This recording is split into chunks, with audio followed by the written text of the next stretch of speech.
The Western Desert is a place fit only for war. Thousands of square miles are nothing but sand and stone. A compass is as necessary, once off the road, as it is to a sailor at sea. Water doesn't exist until you bore deep into the earth. You bath in your shaving mug. Flies have the tenacity of bulldogs. Bruises readily turn to desert sores. Days that are very hot can be followed by nights of bitter cold. When the hot Khamsin wind brings its sandstorms, life can be intolerable. The Arabs say that after 5 days of it, murder can be excused.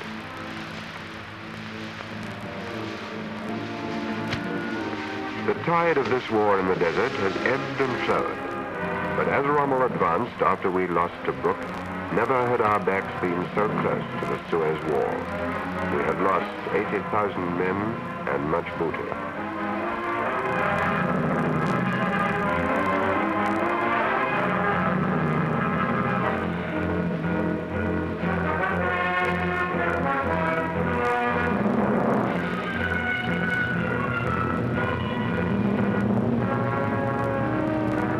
There were earlier lines of defense on which General Auchinleck might have Sidi Barrani or Mersa Matruh, for example. But he was deliberately falling back on El Alamein, no more than 60 miles from Alexandria. To Rommel, advancing at considerable speed, Egypt, with the Nile Delta which gives it life, Cairo, British General Headquarters and Africa's principal city, Alexandria, Egypt's chief port and base of our Mediterranean fleet, and Suez, gateway to the Far East. All these must have seemed dazzlingly near as a mirage, and as it proved, as much an illusion. It was a wise decision of General Auchinleck's to come back to El Alamein, much the strongest natural line of defense between the Libyan frontier and the Delta. Moreover, Rommel's lines of supply were here stretched to the limit. On the right, our flank rested on the sea. On the left, it approached the Qattara Depression, a trough the size of Wales, 1/3 of it salt marsh, and all of it territory that no vehicle can cross.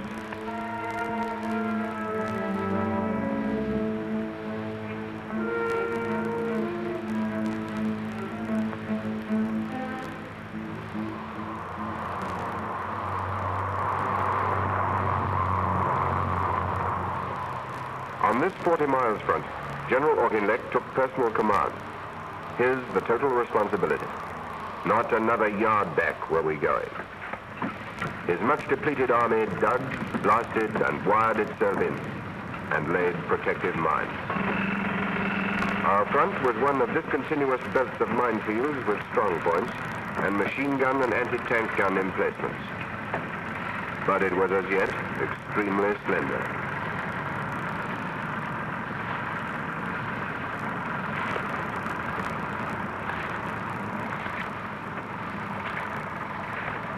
Here, General Auchinleck waited, and with him, men who had fought at Gazala and Sidi Rezegh, others who had been twice to Benghazi, others who had escaped from Bir Hakeim and Tobruk. The 8th Army had made a fighting retreat of 400 miles, and a battle which approached in its importance the Battle of Britain was now at hand. The Middle East, Suez, and infinitely more was at stake. The crucial days had come.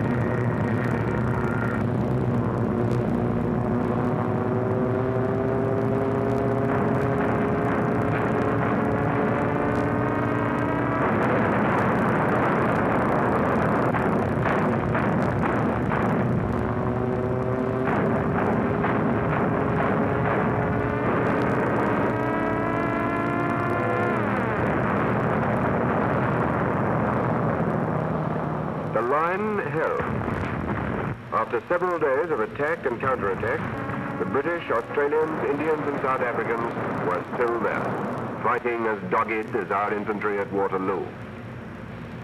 The immediate crisis was past, but anxiety remained.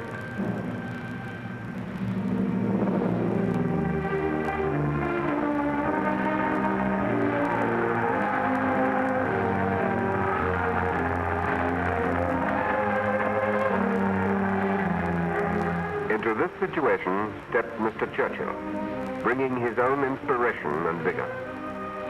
He brought good news of reinforcements both in men and supplies which had already rounded the Cape. For 5 days he visited the Army and Air Force, explaining the task and its importance. And most dramatic of all, he brought new commanders, General Alexander and General Montgomery. Alexander, one of the last men out of Dunkirk, and whose small army withstood the Japanese the whole length of Burma, and Montgomery, who took over the 8th Army, a man who lives as sternly as a Cromwell, and who is as much a part of his modern Ironsides.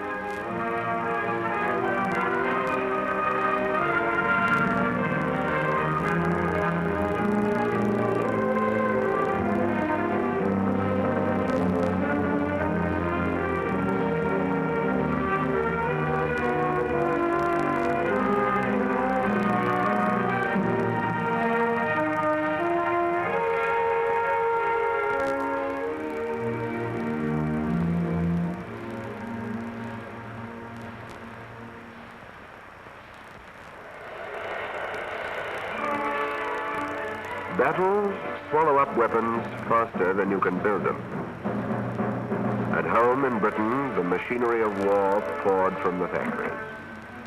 And British women worked alongside men on the shells, the ships, the tanks, the aircraft, the explosives.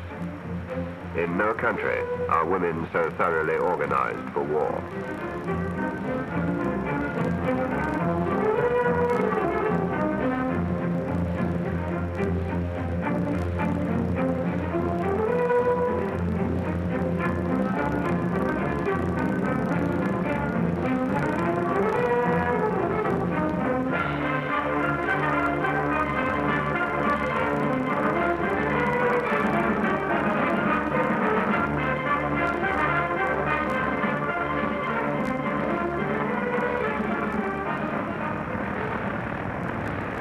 In the United States, bigger and more powerful tanks were coming off the assembly line.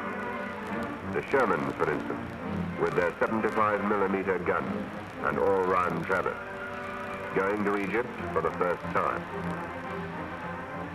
Although American material used at Alamein was but a small proportion of the whole, it was vital to our success.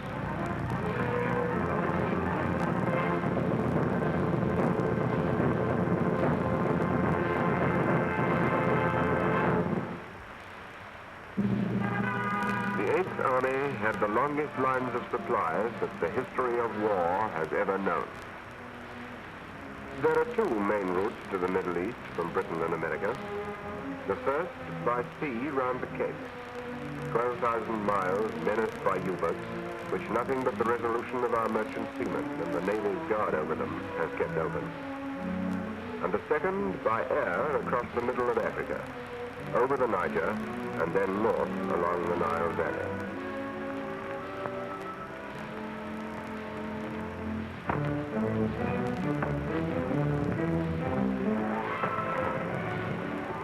Landing grounds have been cut from the jungle. On this route, fly aircraft brought by ship to ports on the west coast and there assembled. The work has its own problems, among them malaria.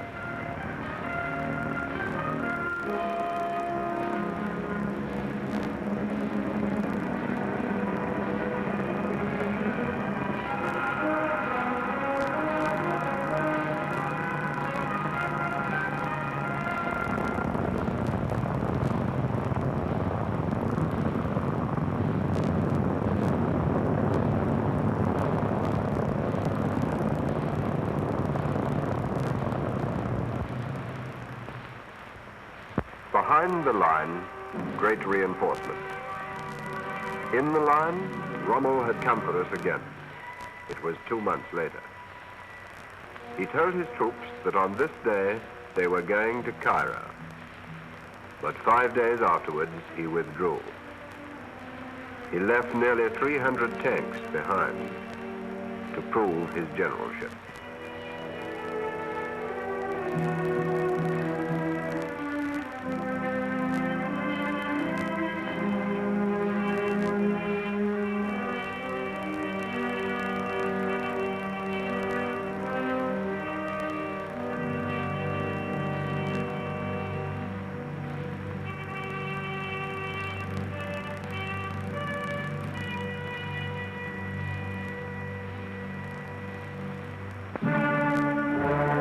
In 2 or 3 months, we recreated and greatly enlarged the 8th Army. Into Middle East ports came men from the United Kingdom, India, and South Africa. The 44th Home Counties Division and the 51st Highlands Division had actually left Britain in May and June. And it was at the time Tobruk fell that President Roosevelt, who had Mr. Churchill with him at the time, ordered the first Sherman tanks to Egypt. Long-range planning was yielding its reward.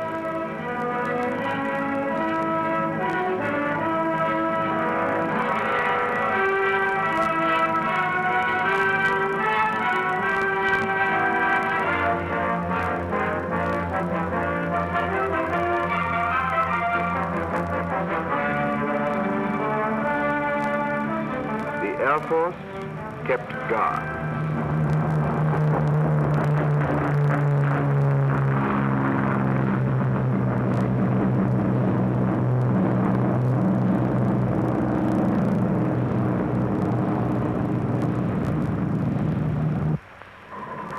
Rommel, with a supply line 1/10 the length of ours, was himself building up his supplies as hard as he could go.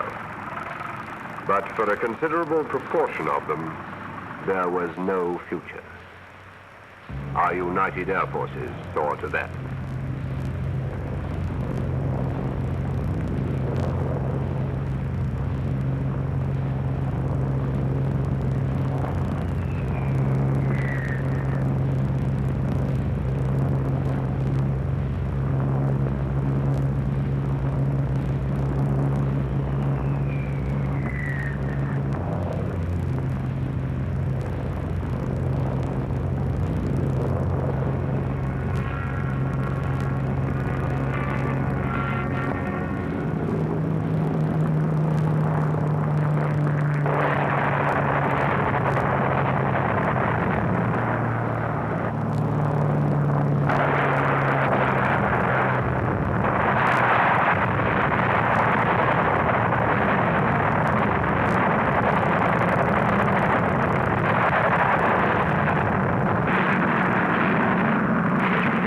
The Royal Navy and Fleet Air Arm also were busy destroying Rommel's convoys. Within a few weeks, our Mediterranean submarines sank or damaged 24 enemy ships. In August alone, of all that was shipped to him, 80% went to the bottom.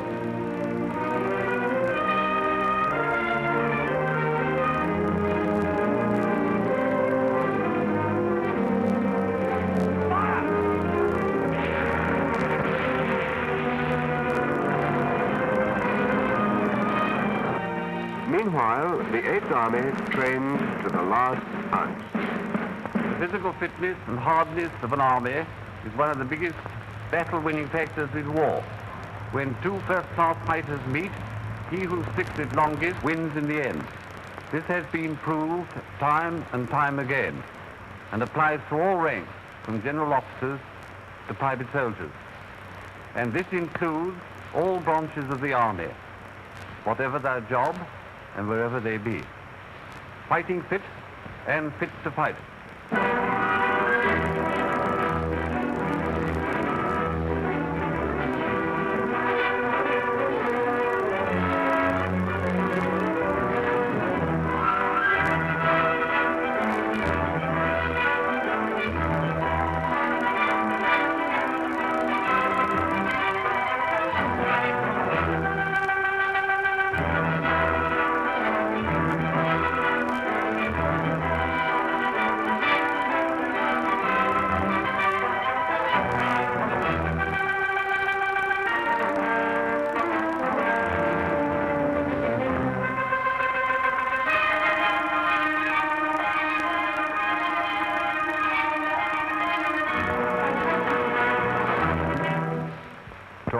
of October, preparations on both sides were nearing completion.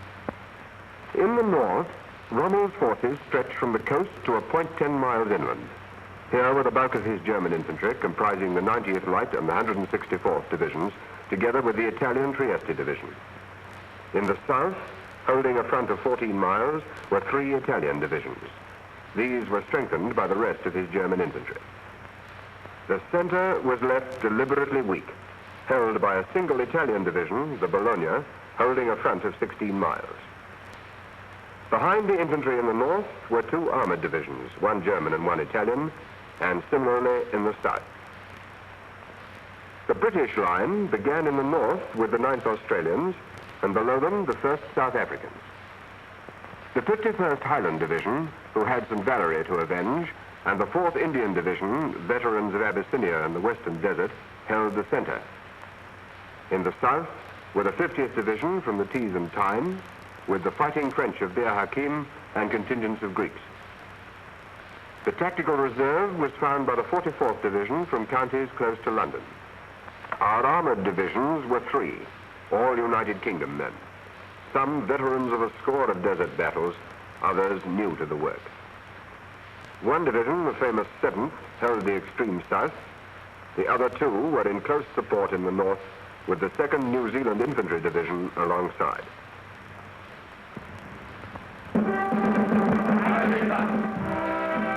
Rommel was full of confidence. He was saying to journalists in Berlin, "You may rely on our holding fast to what we have got. We hold the gateway to Egypt with the full intention to act." Man kann sich auch verlassen. Was wir haben, halten wir fest.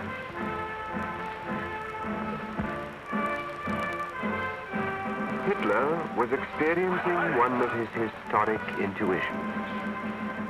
He saw before him the destined conqueror of Egypt, and on him he bestowed the baton of Field Marshal. Rommel hoped that if we attacked first, we should strike at his center.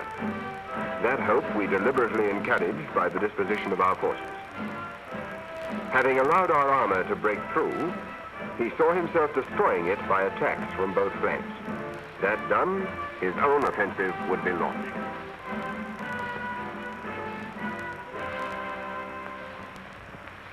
General Alexander, Admiral Harwood, and Air Marshal Tedder planned El Alamein together. It was to be a joint operation. Unity of command had become a reality.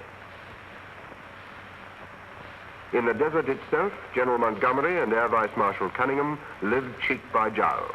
There was no divided command, said General Montgomery. There was only one command.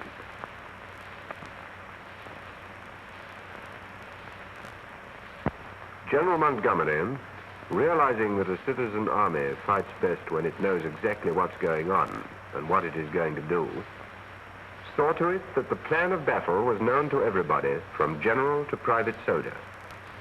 And it came down from one rank to another till the chain was complete, so that senior officers fighting in their 3rd desert winter shared the knowledge with troopers going into action for the first time. The battle was against fixed lines. And against fixed lines, General Alexander said, the tactics are just like breaking down a wall with a crowbar. You drive it in as far as possible, and then lever this way and that to make a small hole. Then you enlarge it. As soon as you have made a hole large enough, your armored divisions go through to wreck the enemy's artillery and lines of communication. As for General Montgomery, he said his intention was to hit the enemy for 6 right out of Africa. The final preparations began.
And now that all knew what was to be done, and all was made ready, there were final moments of normal desert life, of rest, of washing clothes, of a swim in the sea for those near the coast, of cooking the evening meal.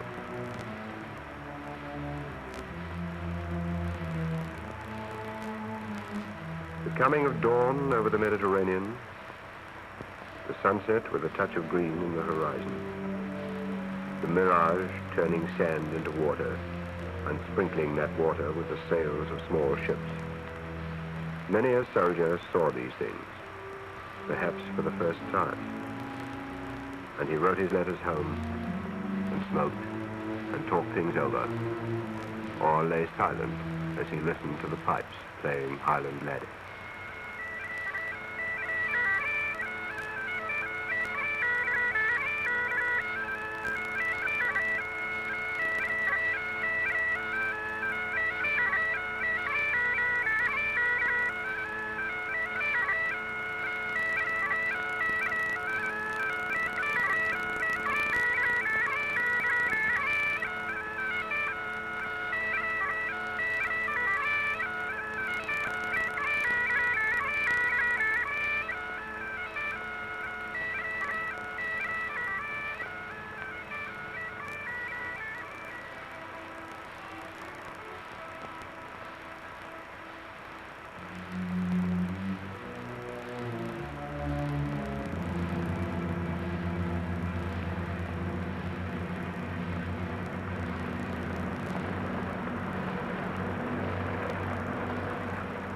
The Battle of El Alamein began in the evening. As light failed, the final moves were made.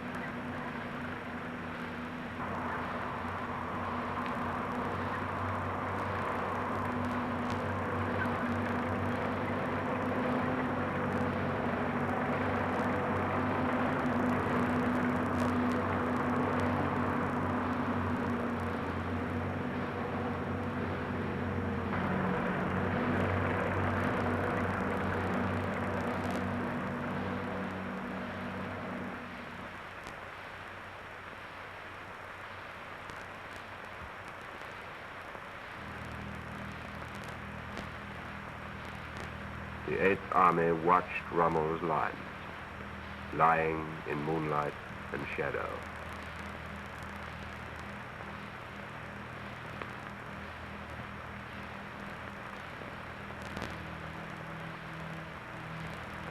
At 0-30, the barrage begins. At the same moment, the sappers will move forward to clear gaps in the enemy minefield, marking the gaps with white tape.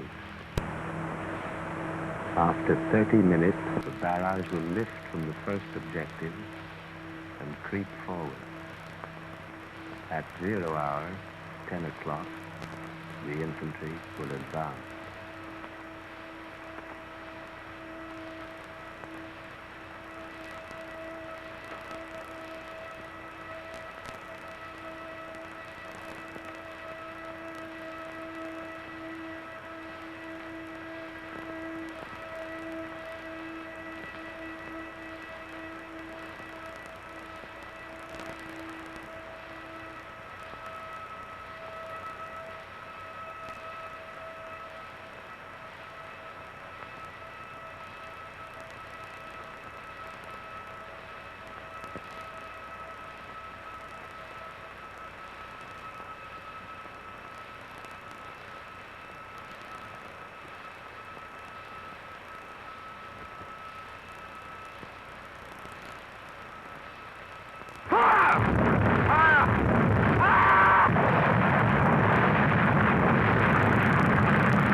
early morning, the first objectives were in our hands.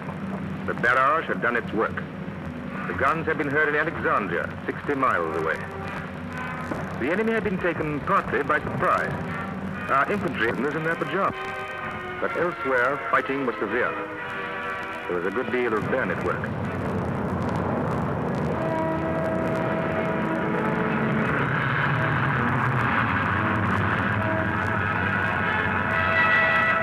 And now our forces moved up, consolidating and advancing further. Infantry, tanks, and air force working as one.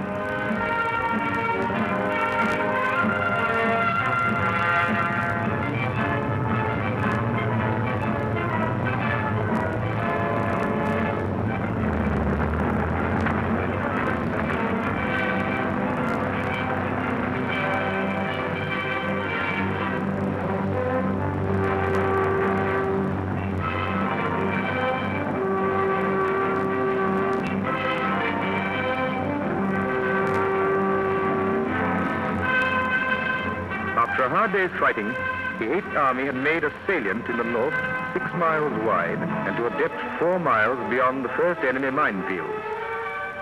Next day, attacks were made in the center and south, the attacks that Rommel had been expecting and which he thought were the real thing, but they were merely diversions.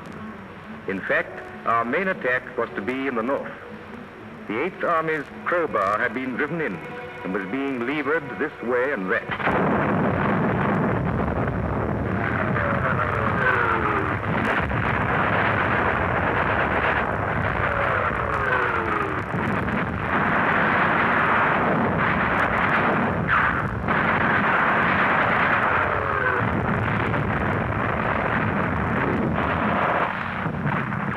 In our salient, the Australians were attacking again and secured a 3-mile front running west-northwest.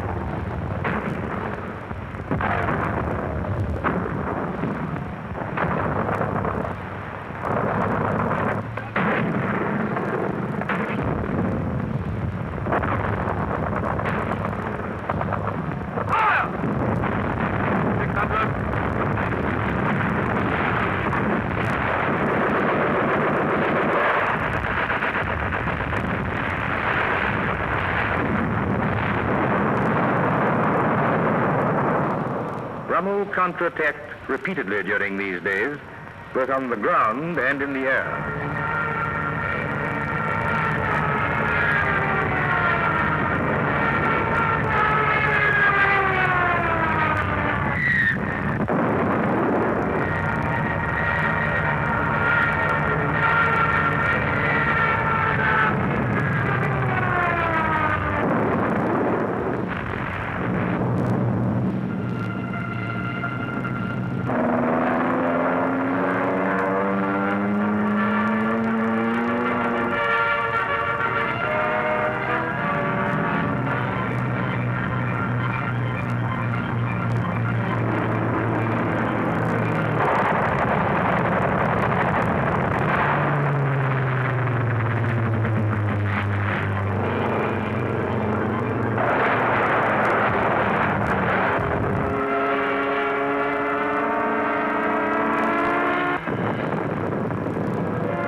The Air Force was doing a magnificent job. For the Luftwaffe, the skies became a place of deadly peril, and the machines that escaped us there were destroyed on the ground.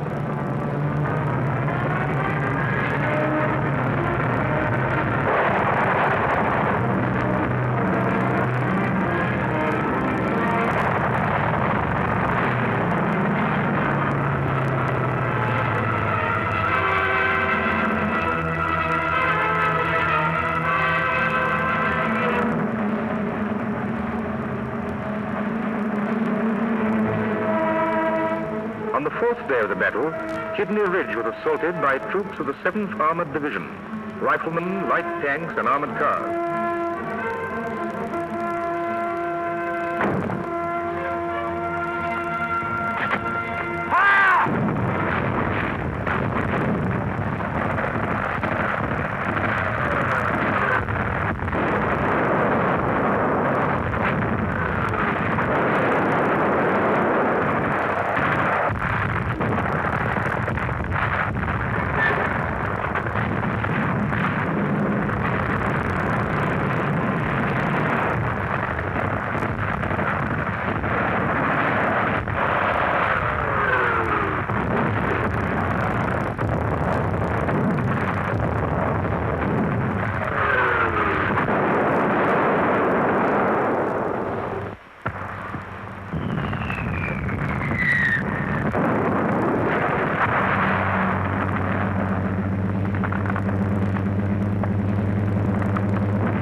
wedge was taken.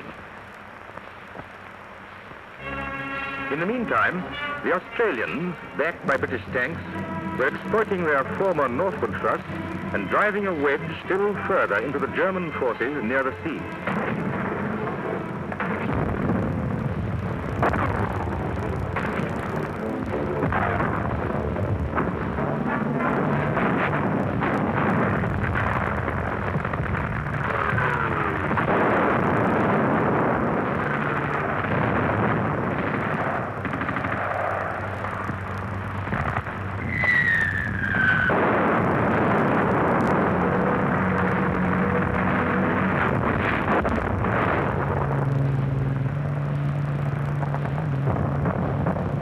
Rommel was now fighting back with little pause and with increasing desperation.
Days' bitter work cut off large numbers of Rommel's infantry, some of whom, for the time being, fought on isolated.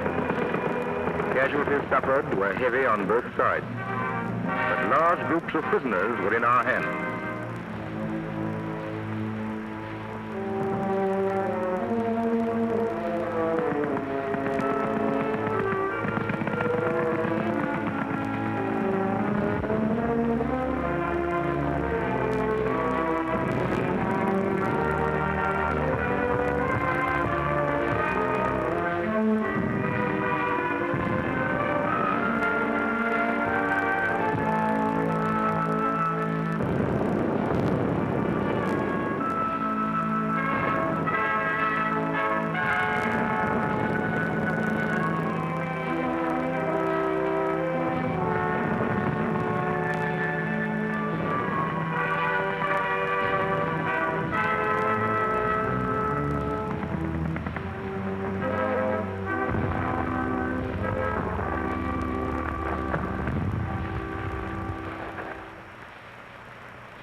While the battle in the north was raging, Rommel had been forced to act. We had imposed our will on him.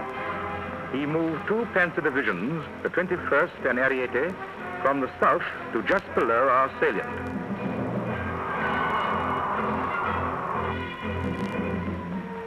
The Air Force began the task of preventing them from concentrating.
General Montgomery now gathered his entire armor, including his division from the south, ready for the crowbar's final thrust.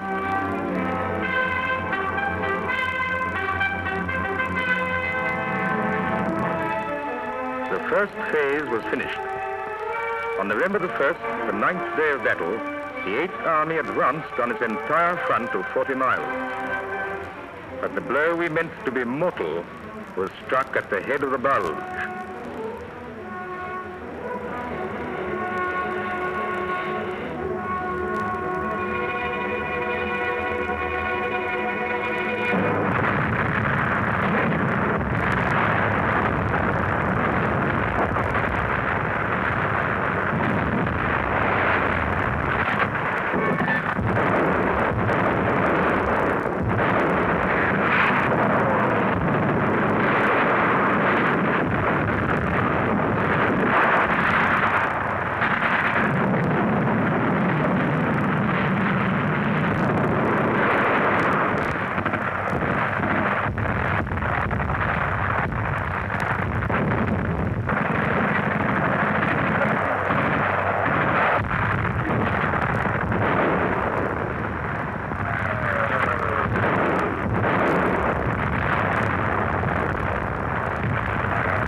Was the breakthrough.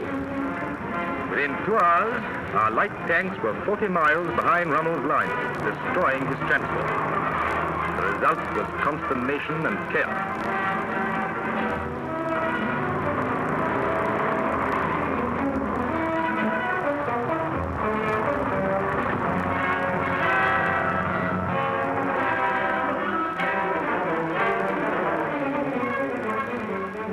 The moment that Alexander and Montgomery had been waiting for had come.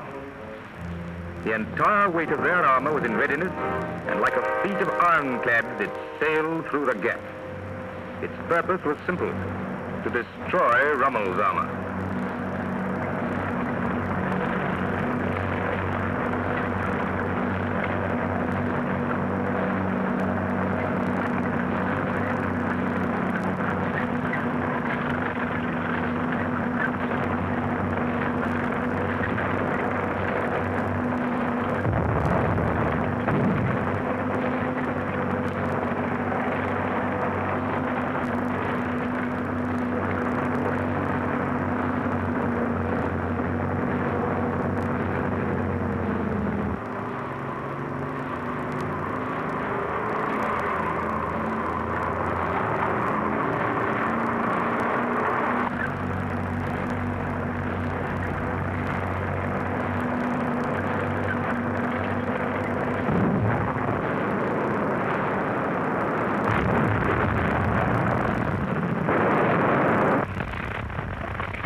this day, November the 3rd, the heaviest armored battle of the campaign had been waged. Fighting went on along the whole front, but it was centered on El Akatia, where a tank battle of the bitterest kind reached hour by hour a deeper and more bloody intensity. 3/4 of the Axis tanks were burning or otherwise wrecked. As the day faded, the battle still continued. At El Akatia, we captured the dominating ridge. Our air force had almost annihilated the Luftwaffe, and now our entire strength pounded an enemy beginning to crack.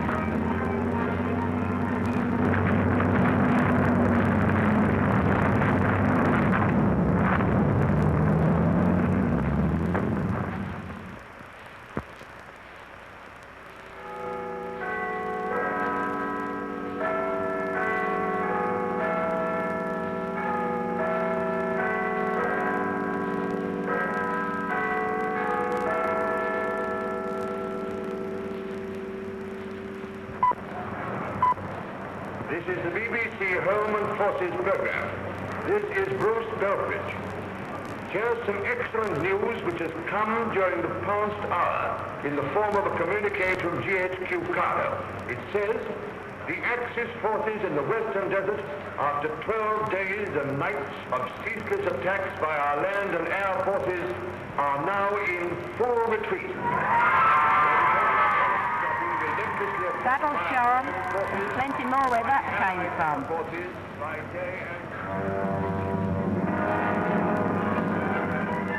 The Africa Corps, utterly broken and possessed with no thought but flight, was hotly pursued. But the 8th Army was not only the thunder behind, but the lightning ahead. From hull-down positions on the road of escape, our guns and tanks knocked out on the first day of retreat over 50 of Rommel's remaining panzers without loss. He had already left 500 tanks behind him on the battlefield. We captured over 1,000 pieces of artillery.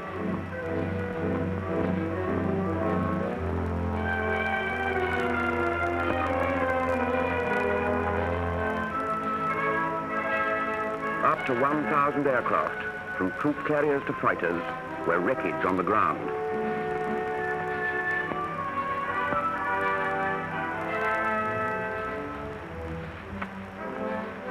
Italians in the south, abandoned by Rommel with neither food nor water, were swept up by us to the tune of 5 divisions.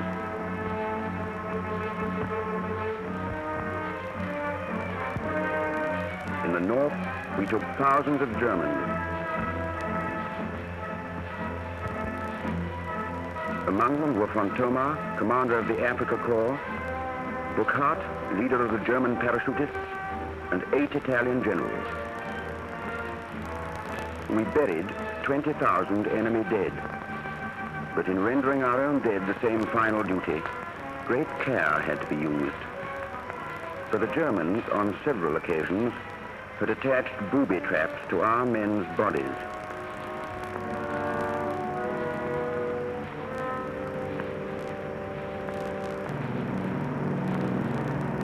Pursuit was remorseless. Every enemy column on the coast road or in the desert, sometimes jammed head to tail, was bombed, blasted, and machine gunned. They tasted what they'd administered in France and Poland.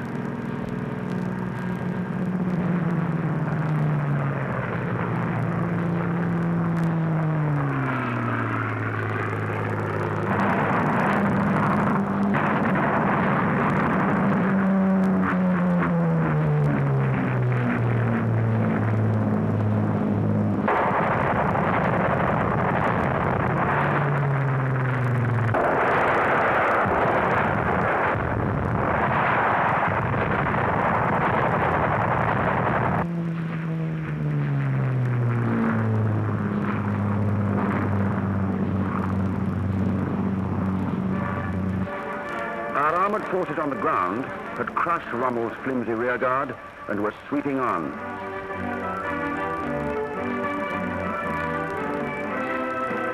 After 2 days' pursuit, rain fell, and the chase was much impeded. Stretches of road turned to shallow streams, Aircraft landing grounds were waterlogged. Despite the rains, however, on the fourth day we had taken, after a brief fight, Mersa Matruh, the first of the newly captured ports the Navy used to bring up supplies.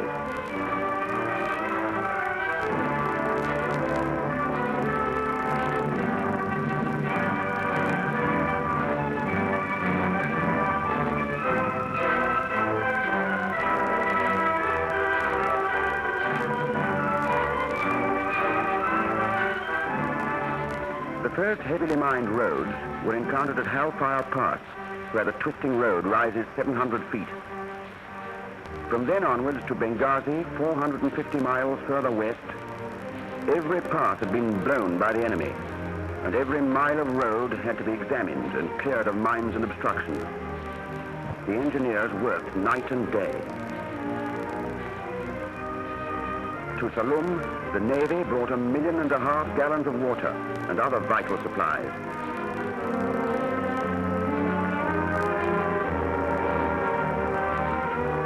By the 8th day, the enemy had been cleared out of Egypt. Tobruk, whose name is written deep in our Middle East campaigns, Tobruk, which we held as a fortress behind the enemy lines for 9 months and which had already changed hands twice, was ours once more. The date was November the 13th.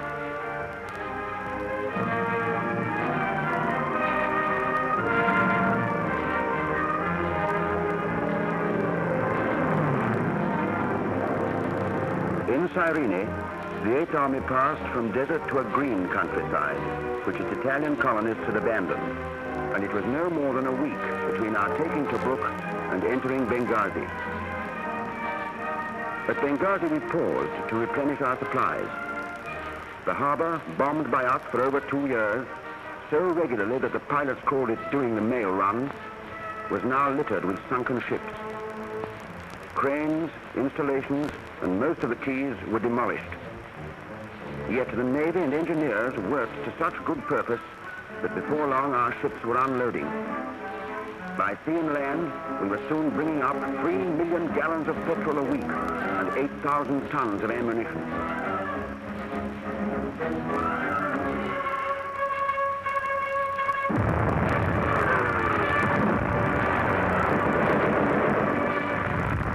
While we'd been building up our strength, Rommel had been digging in at El Agheila.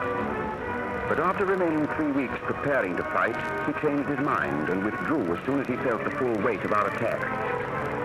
His indecision achieved nothing except to intensify our new onslaught. From El Agheila to Tripoli is 530 miles. It took the Eighth Army 41 days to accomplish it. During that time, they fought several actions with Rommel's rearguards, putting down on one occasion a barrage rivaling that of El Alamein. But though we were delayed, our onward sweep was never in doubt. Just before the last stage began, General Montgomery said in an order of the day, "Nothing has stopped us since the Battle of Egypt began. Nothing will stop us now." And nothing did. 8 days later, we were fighting on the outskirts of Tripoli itself.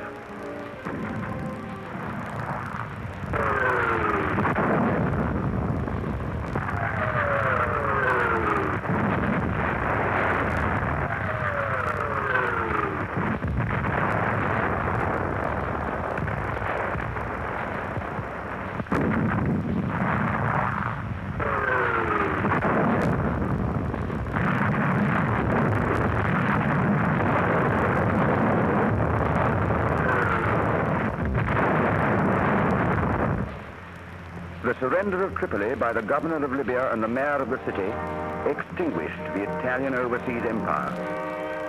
Country by country, the British army had conquered it. Abyssinia, Eritrea, Italian Somaliland, Libya, Tripolitania. Not a single town now remained to them.